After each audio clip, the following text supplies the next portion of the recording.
Jeff Gephart is doing the presentation again. He has over 25 years of experience providing residential construction, energy efficient program designs, marketing, and implementation for Vermont utilities since 2000 for Efficiency Vermont, which is Vermont's statewide energy efficient utility. Over his career, Jeff has worked with architects, builders, and home buyers, helping build, renovate, and certified homes to higher standards of energy efficiency and sustainability. Since 2008, as chief cat herd of the Vermont Green Home Alliance, Jeff has led this informal volunteer alliance of construction and real estate trade association working to attain market transformation, meaning value for sustainable building by dramatically increasing building performance, education, and information sharing with real estate professionals, appraisers, lenders, MLS, and realtors. Take it away, Jeff. All right. Thank you, Christine and Joe. Appreciate the opportunity the Association of Vermont Credit Unions has provided for us to collaborate on these coffee break sessions. Welcome, Valerie and Trudy. And I'm just going to dive right in here. There are a number of drivers that are increasing the energy efficiency of our new homes. One of them is government, federal, state, and local. There's growing market interest in efficiency in new homes, and there are certainly new technologies available. On the governmental side, the federal government, Department of Energy, is pushing all of the states to keep up with the International Energy Conservation Code. In Vermont, the Department of Public Service has a comprehensive energy plan that sets states' goals for reducing greenhouse gas emissions that are caused by our energy use. It calls for Vermont to transform new construction so that all new buildings are net zero by 2030. I should also mention that the town of Hartford is talking about ordinances that would require their new buildings to be net zero by 2030. There's an ordinance in Montpelier being considered that would create energy labels on all buildings for use in sale. Burlington's keeping an eye on what Montpelier is doing. So there, and South Burlington has adopted this stretch code, a higher code level than the base code for all homes in its town limits. And that's been the case for a couple of years now. So it's happening at the federal level, the state level, and locally in some jurisdictions. Now, one of the ways the state is pushing it is by updating the Vermont Residential Building Energy Standards, our energy code. They were first adopted in 1997 and applied to Act 250 properties only. They've been updated 4 times and are getting more and more stringent. The next update will be effective in September of 2020. Lenders really should be seeing a copy of a compliance certificate or residential building energy standards compliance certificate or an owner builder disclosure statement with all closings in order to protect themselves from risk of having to sell a home that isn't code compliant or documented appropriately should it unfortunately be foreclosed upon. On the market interest side, I don't have to look very far these days, and I don't have to look on the energy side to find evidence that buyers are interested, very interested in energy efficiency. In the middle, the 2019 profile of home buyers and sellers by the National Association of Realtors quantifies this. The National Association of Home Builders to the right are finding it through their members. And on the far left, the realtors are also surveying themselves about sustainability. What are they hearing? What are they uncomfortable about? Where do they need additional education and support? What we're really doing is kind of moving towards a radical simplicity in our homes at this point. In the 19th century, we had thin walls, big fires in the home, wore lots of clothes, and kind of consolidated around that big fire to stay warm. Didn't use the outer reaches of the home so much. In the 20th century, we put in a little insulation and thin walls, and we have a lot of gizmos and gadgets to keep our indoor space properly conditioned. Now what we're looking at is a much more robust building enclosure and the use of the sun to do much of the heating work in our homes. Our mechanical systems have shrunk dramatically, and they're focused primarily now on indoor air quality through ventilation systems. Actually, this is a good analogy right here. The coffee maker on the left makes the coffee and then maintains its temperature, continuing to use energy. On the right, well, we need something else to make the coffee, but once we put it in that thermos, it's there for a good long time, heated and ready for our use. That's what our houses need to really be more like. There are a lot of new features that are proliferating in the industry. As I mentioned, better building enclosures. Air sealing gives us the biggest bang for our buck. There are much higher insulation levels now in our buildings. There are thicker walls, thicker roofs, much more attention to detail. In fact, we've got a wider range of materials that we can choose from now to get things right. And there's much greater care being taken in the insulation or the installation of insulation these days. We're working to eliminate thermal bypasses, places where air permeable insulation isn't in contact with air barriers, things that get built that are outside the normal sequence of construction, like making sure there's insulation and an air barrier behind the new shower stall that's going in, and just plug in the holes. Thermal bridges where framing goes from inside the home to outside of the home, we're working to reduce those and eliminate them as their heat loss areas. We've got smart membranes now that help us control moisture and facilitate drying in our homes. Windows, as I mentioned, are becoming a part of the heating system. We're using the sun through more efficient double glazing and significant increases in triple glazing to help heat our homes. And let's see, something didn't come in there. Oh, I think there was supposed to be something about lighting coming on there, but it's not on the screen anymore. We're using LEDs, we're using daylighting more, and they provide efficient lighting without the negatives of the fluorescence that we used to use. In the mechanical equipment area, a lot of use of cold climate air source heat pumps, both heating and cooling, whether it's in new or existing homes. Heat pump water heaters, again, both new and existing homes are appropriate. Drain water waste heat recovery, it's a no-brainer. I'll show you a picture of what that looks like in a minute. Balanced ventilation with heat recovery. We've got more efficient motors, more efficient heat recovery in these systems. For small homes or apartments, they're now non-ducted systems. And we have on-demand ventilation controls as well. So we're only ventilating when people are in the unit and the ventilation is needed. Smart thermostats, and a lot of these are internet connected devices so that we can raise and lower the temperature of our home more conveniently when we're not there or when we're coming home. And there's my LED lighting and daylighting. So I've made that point, I think. Just a quick tour. Some of the smart membranes that I was talking about are on the upper left. Thicker walls, that's a double wall assembly that we see in high performance homes. Heat pump water heater schematic, smart thermostat, the Nest, an air source heat pump. The piping you see there is simply a drain water waste heat recovery system. When you're taking a shower and the 104-degree temperature water is going down the drain, it gets coiled around the supply line and preheats the water going back into that shower. Triple pane windows as well, shown in the bottom corner. Renewable energy features are proliferating too. Solar photovoltaic systems, there's significant market penetration. The Vermont Energy Atlas shows over 13,000 net metered solar PV systems in the state of Vermont, scattered all over the place. Solar thermal, we're not seeing so much anymore. The economics have gone away. It's better to put on more PV on the roof and then use a heat pump water heater.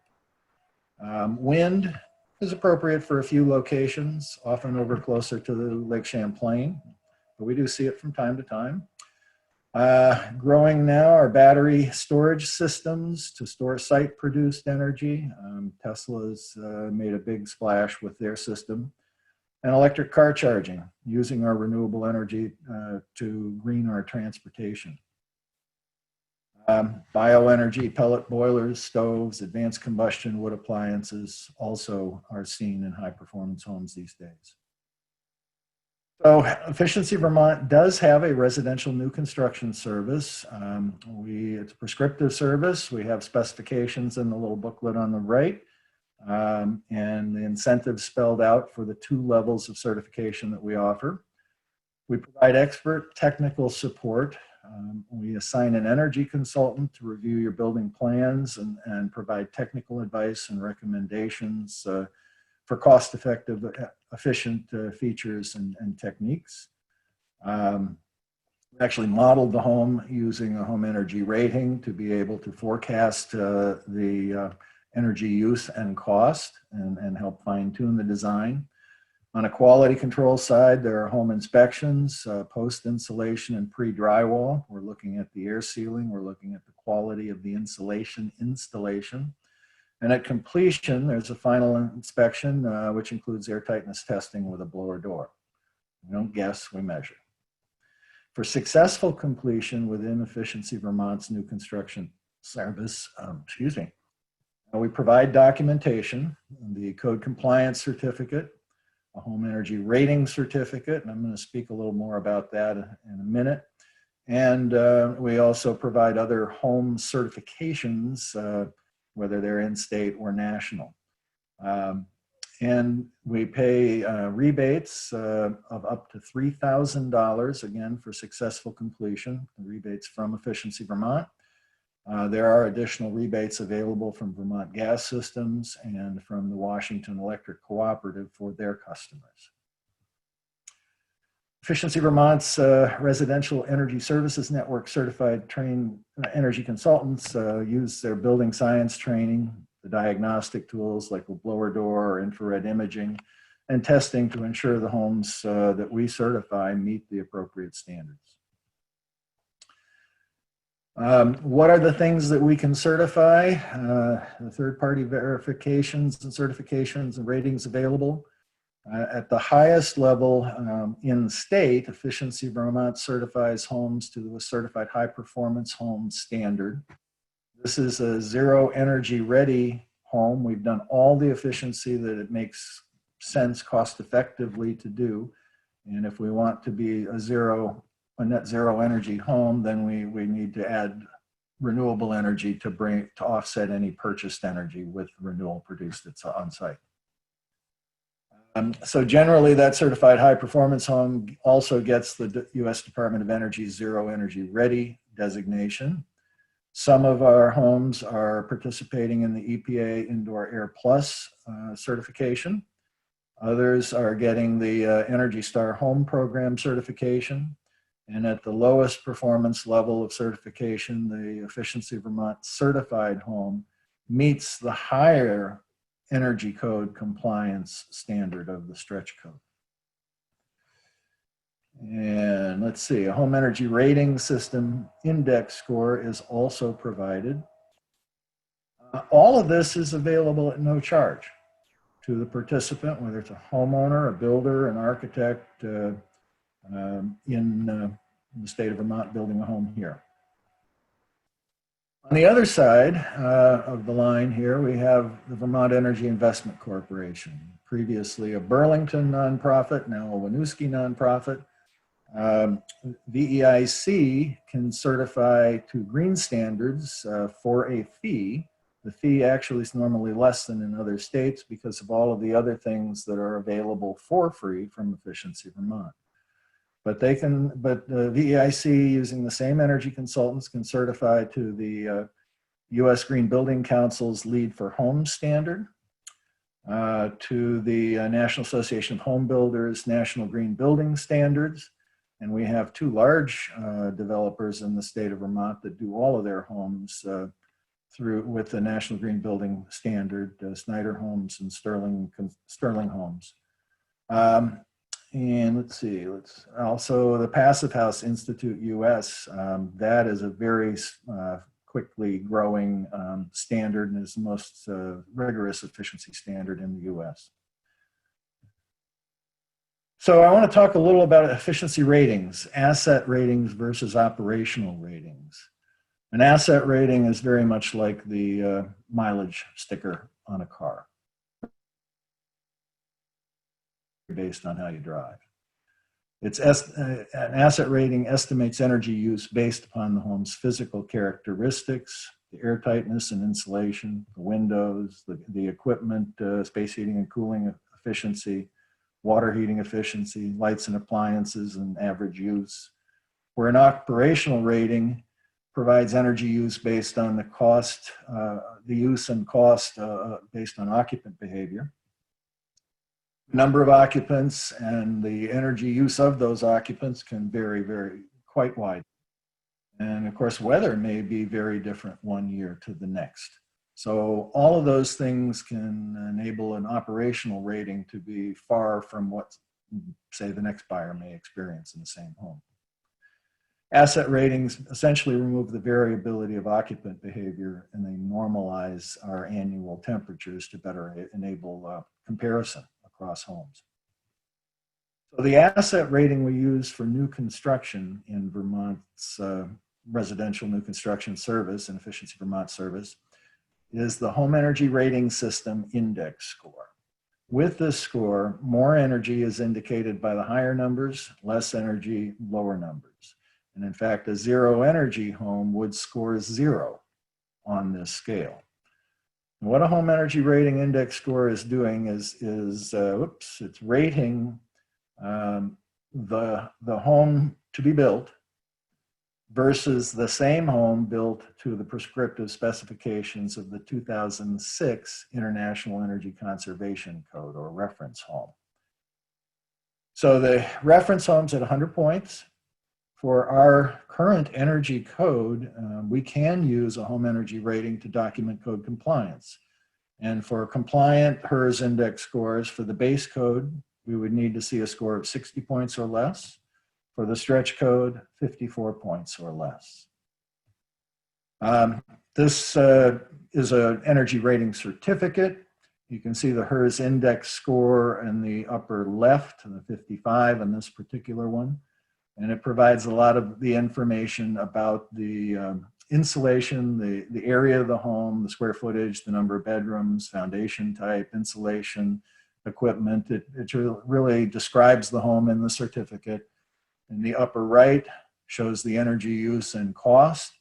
And in the middle there, just below that, the types of certification that we have verified through this participation in this free service available to the homeowner or the builder.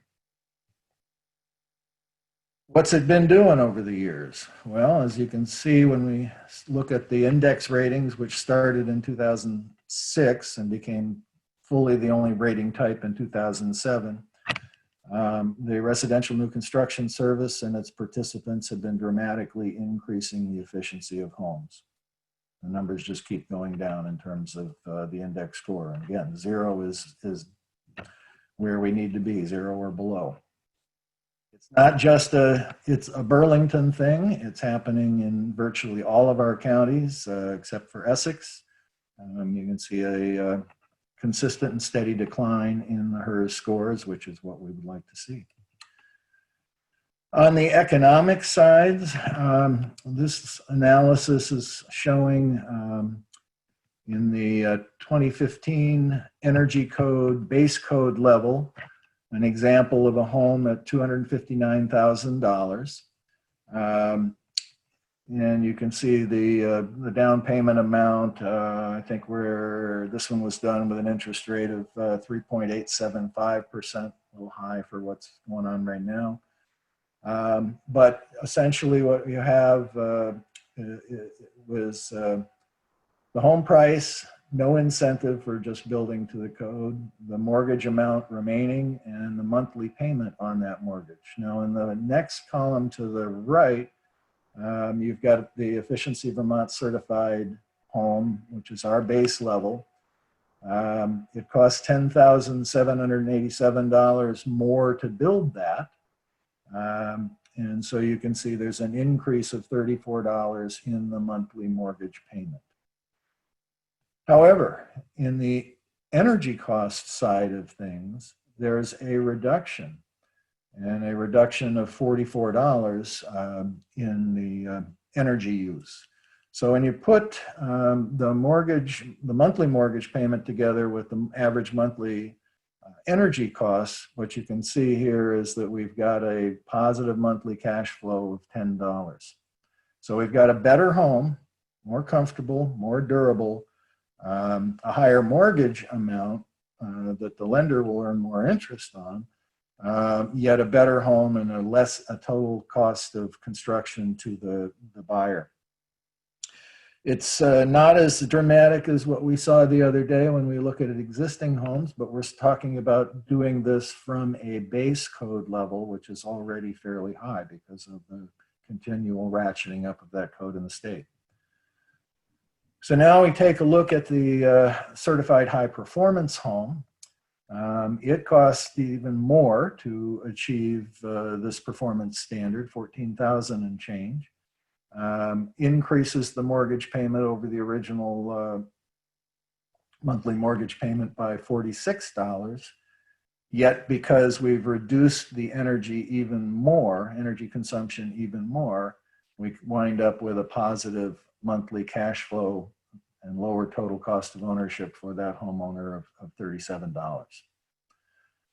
So we think that's it's not a huge difference there, but it's a much better home. They're putting their money in their asset, not up the chimney. Much more comfortable, much more durable home. And frankly, studies across the country are showing that these homes are less at risk of foreclosure, less at risk of being paid off early. So, they're a win-win both for the lender and for the homeowner. And they exist in Vermont. They're not unicorns. We've got over 7,000 new homes green certified in the state of Vermont by Efficiency Vermont. That's been up to 37% of the new home market share in some counties. So these homes exist. They are also in many cases coming back up on the market these days. So it's behooves people to understand the certifications and the standards that they've been built to. And very exciting is that we now have nearly 200 homes that are certified to Efficiency Vermont's certified high performance net zero ready energy homes. These homes have scored generally 40 points or less on the home energy rating scale. And to be net zero, they have had renewable energy installed. And in fact, we have some homes that are now coming in with negative HERS scores because they actually have more generation than they're going to use in their homes. And they're selling that back to the utility on the grid. So I thank everybody who has joined us here today, and I'm happy to questions. I have a question, Jeff. With the energy rating certificate that you get, if you give it to the appraiser, are they going to be able to add that in as an increase in asset? If the appraiser has some knowledge and experience in dealing with energy efficient homes, then there's a good probability of that. If they don't, it is not very likely. One of the problems is it's difficult to find comparables for very efficient homes, the net zero types of homes in particular. It's difficult to find data. While we have appropriate fields now in our MLS, they are not very heavily populated yet. And our Helix auto population database is not yet hooked up to complete the process. All the data is in our database and the data aggregator for the MLS, but they haven't made the final connections to pull it from the data aggregator into the MLS database.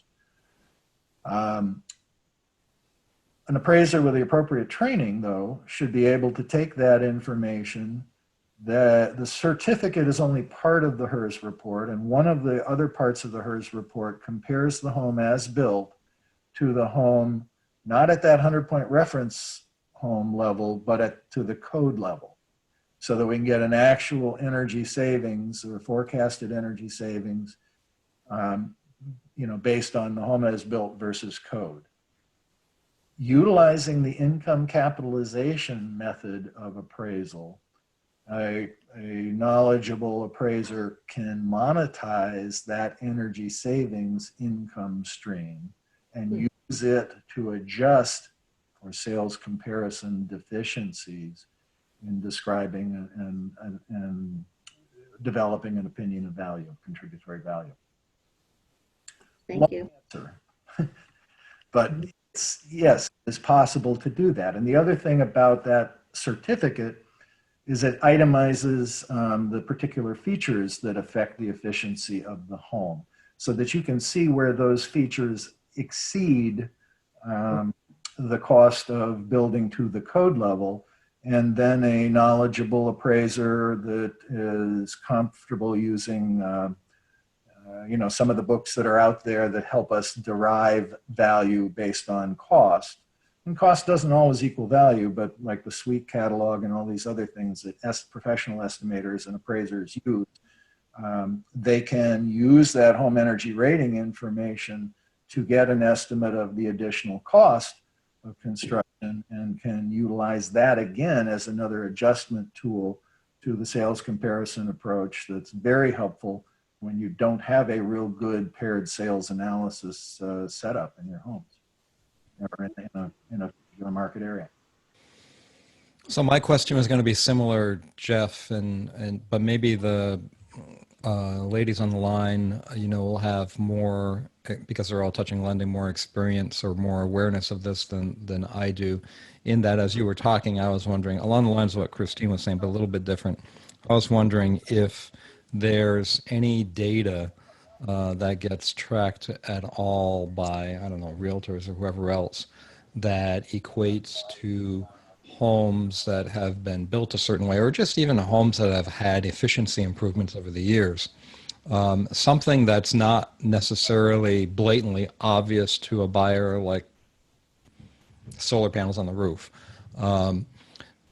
If there's any data showing that these kinds of homes that we're talking about, or ones with just regular energy improvements, end up with a higher resale value to subsequent buyers than, or sell for higher prices to subsequent buyers than, the home next door. And I'm guessing that's probably, it probably is possible depending on the realtor and the homeowner and whatnot, but I'm guessing there's not much data that's tracking that kind of information. There are studies, a growing number of studies out there that are finding that homes with third-party verified efficiency certifications or home energy rating scores are selling at closer to the asking price and at higher amounts than non-verified properties. That they are less likely to suffer from a foreclosure, and they're less likely to be paid off early. One of the groundbreaking studies was done by the University of North Carolina, Chapel Hill, and the Institute for Market Transformation. That one is probably closing on a decade. They're old now. It utilized 70,000 homes from the CoreLogic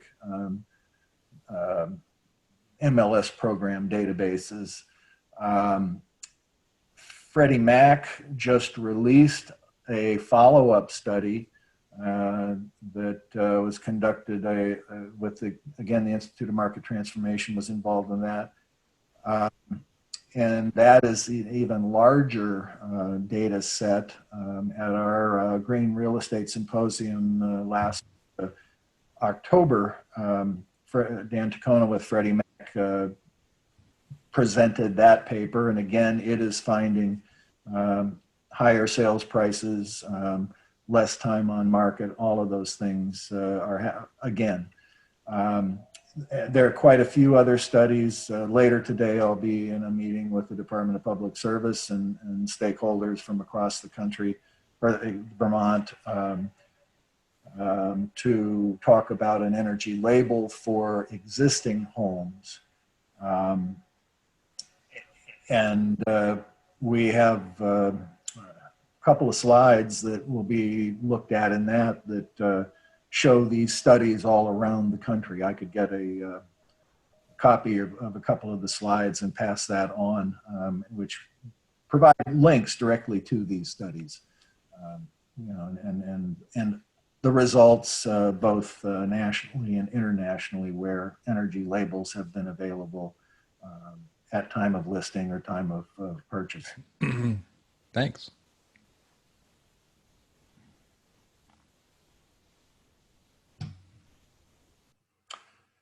Any other questions? The thing that is really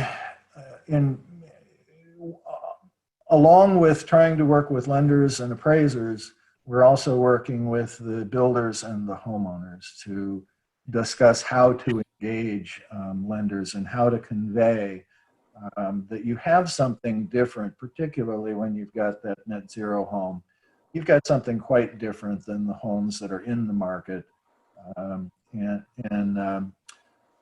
So Efficiency Vermont, for instance, will provide a cover memo explaining what's different about that certified high performance home, very briefly. And that memo goes to the buyer to take with them, to explain to them the things that they need to do early on in the mortgage application process. And then there's a cover memo from Efficiency Vermont that the buyer, the loan applicant, takes to the lender.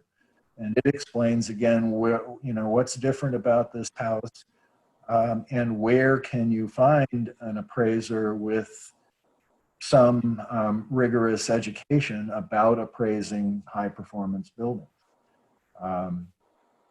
With that, we complete the Appraisal Institute's Residential Green and Energy Efficient Addendum.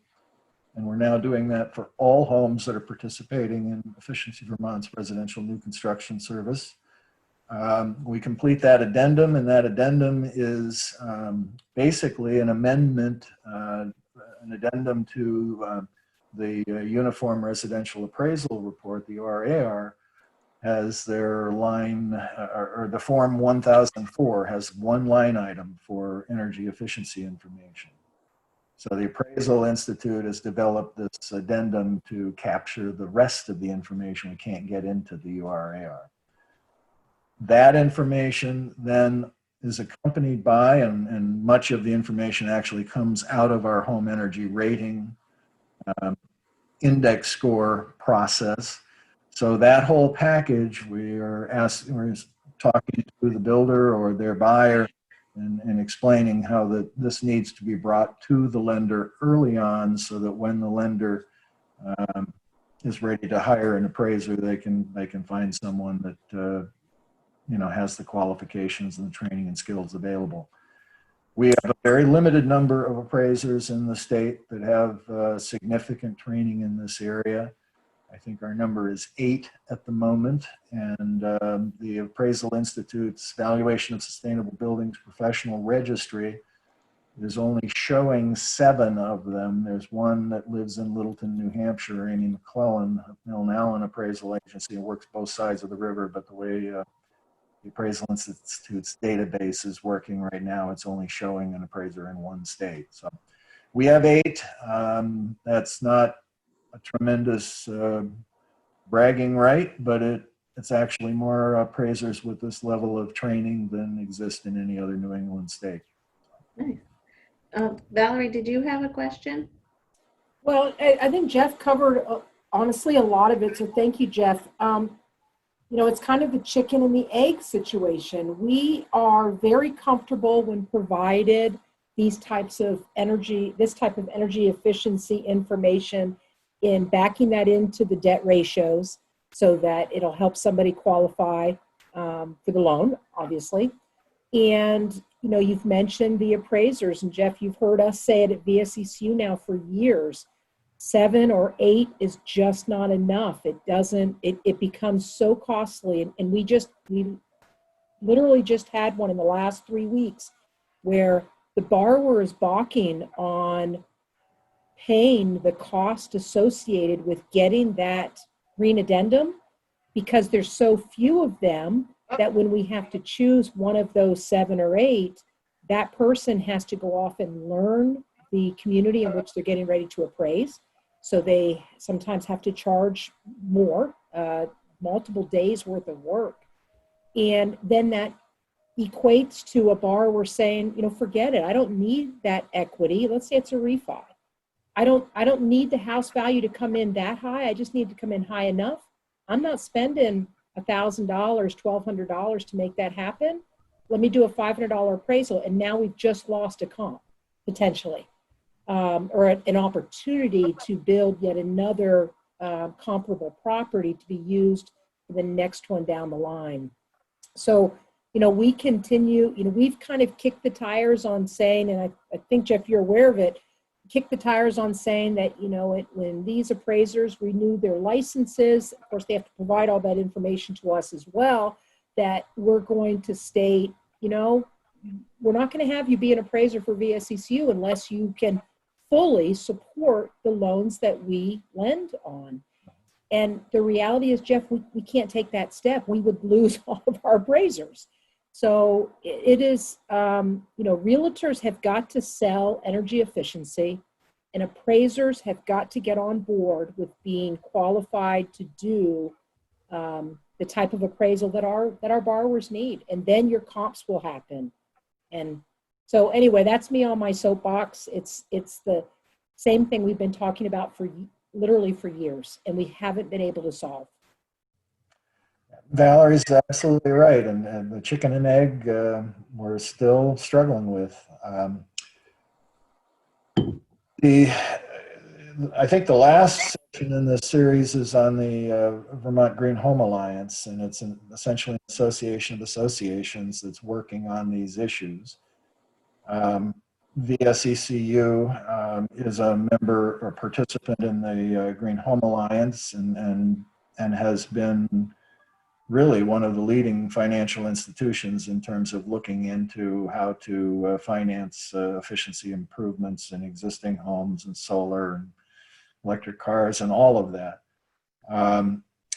But the effort is ongoing with all parties, realtors, appraisers, lenders, today is an example, as well as builders, homeowners, and architects, to all do their part and get on the same page. We have been doing things such as providing appraiser Sandra Adamattis's residential green valuation tools book to all of the trainees, licensed appraisal trainees in the state of Vermont in this last year. We have got an hour-long webinar, 3-hour-long webinars that similar to this WebEx format, just that they're an hour long. Sandra Adamattis has been conducting training appraisers. The last one of those is on July 10th, and one can tie into that through Efficiency Vermont. Those webinars, the other 2 that have already happened, are up on Efficiency Vermont's website there, so they can be viewed by appraisers at any time. We do the Green Real Estate Symposium with VAR every other year. We bring appraisers in who can speak to these issues at that. We have underwritten several $1,000s worth of cost reductions in the Appraisal Institute's valuation of sustainable buildings, curriculum course offerings. We paid incentives for appraisers to get on the valuation of sustainable buildings professional registry. You know, we've run courses at our Better Buildings by Design for appraisers,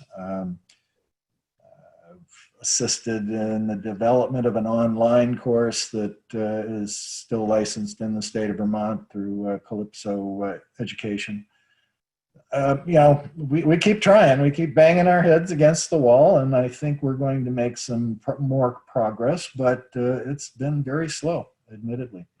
So I remember quite a few years ago in the legislature, there was an effort that I think VEIC was involved in. I'm not 100% certain about the VEIC part, but there was a legislation in the State House that kind of touches a little bit Valerie's issue that she brought up, in that it was an effort to create an energy efficiency rating for all residential homes in the state of Vermont. I think commercial was treated differently at the time and whatnot.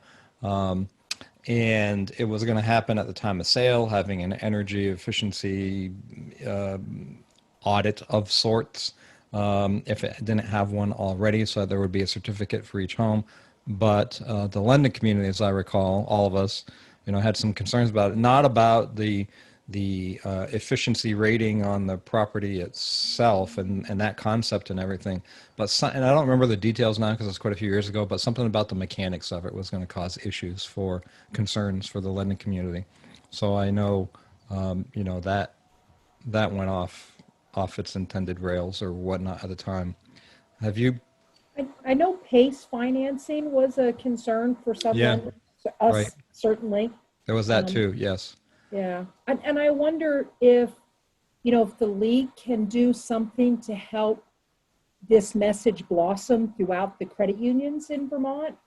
I know this is recorded, which is going to be very helpful for a lot of different lenders to be able to listen to when they have time.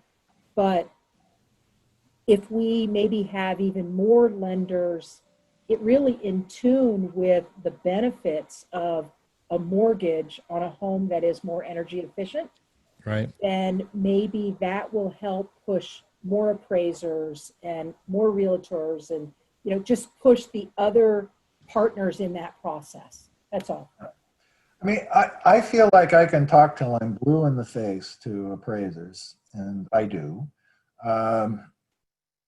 And get very little traction. And what they will often say is that nobody's asking me for this. My lenders are not asking for this. And it's not just the lender's fault at all, because, we still I'll have a builder who will call up and say, we got a terrible appraisal. And I said, well, did you share the documentation? Did you provide them with the memo we gave you? Did you provide them the addendum? Did you provide them your HERS report? No. Well, then how's the lender supposed to know that there's something different about this? This is a more complex appraisal and need to get that qualified appraiser. So if they're not hearing it from their client, they're not very likely to spend the 28 additional hours to get the education credential up and get listed on the Appraisal Institute registry. So all parts of the market are not firing properly, if we're using an internal combustion metaphor. We got to work on all parts simultaneously, unfortunately. There's not one that we can fix and then everything else just works perfectly. One last question from me, Jeff, and I don't want to put it on the spot, but I see we've got Trudy from CCOM on the line, operating in South Burlington now, but based in Messina, New York. And I was just wondering if you have any knowledge of, upstate New York being similar in the current status to what you've been talking about with Vermont, or is that like a whole different ball of wax? It's an You know, I entirely would, different I would, ball of wax. Is it? Yeah. Yes, yeah, yes. I would know more about what's happening in New Hampshire than what's Hmm. happening on the New York side. I do Yeah, we know may that have New some York. of Go ahead, Trudy. we may have some of like the energy efficient going on in like our Plattsburgh area, in Clinton County there, but we're fairly new in that area also and just getting into Vermont. So this has been really great information and going to be really interested in what Valerie was saying also about the appraisers and that type of thing. So really good information. But over in the Messina area where you're based, this isn't as much of an issue. Right, correct. Mm-hmm. Interesting.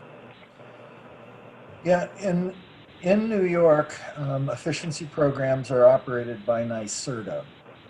Don't ask me to unpack that acronym. But they do support the Energy Star program, and New York has, I believe, signed on to the Helix database project. Helix is the home energy